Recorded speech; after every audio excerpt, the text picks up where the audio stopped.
Welcome into Lancer Corner, everybody. I'm Matt Archibald, sitting alongside the Glenn Janos. The story of the year, Glenn, we've been covering Federal Hocking. It's the Lady Lancers, the Iron Five from Federal Hocking.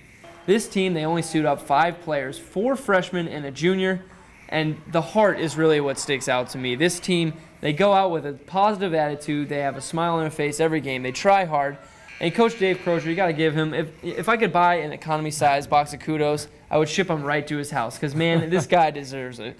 He's had the best attitude of anyone I've met this year. He's the perfect guy for the job. Always has a smile. We were out there shooting the history story, and he was talking life lessons, not just basketball. And that's what high school sports is really all about. Glenn, you were out there on Thursday when they were presented with the plaques and all that. What was the scene like out there? It was just incredible. There's a huge crowd. The community really came out to support this team.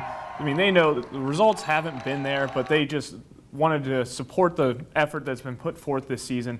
Just a lot of heart by these Lancers, Lady Lancers, and there's a pretty big crowd. The student section was just pretty enormous for a girls' game, and had a bunch of guys painted up in the front row. You gotta love the body paint, right? You gotta have that.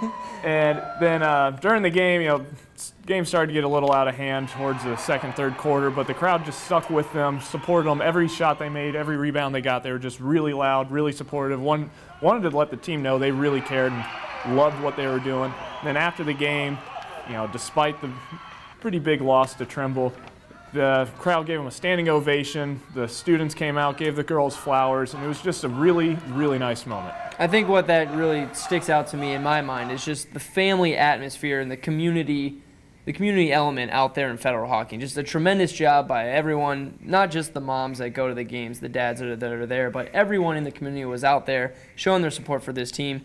Glenn, I know that you said the results haven't been there, but you think maybe the playoffs, it could change. What are you seeing in this next matchup? Well, you got Sims Valley coming up in the first round, and Sims Valley, they're 7-13, but their conference is not the strongest, so their record might be a little higher than what the team strength is.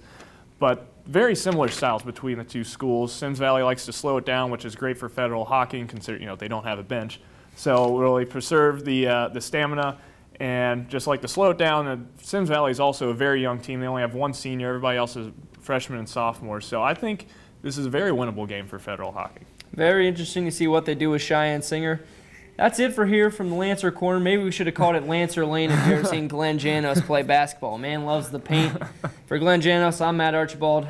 We love the Iron Five.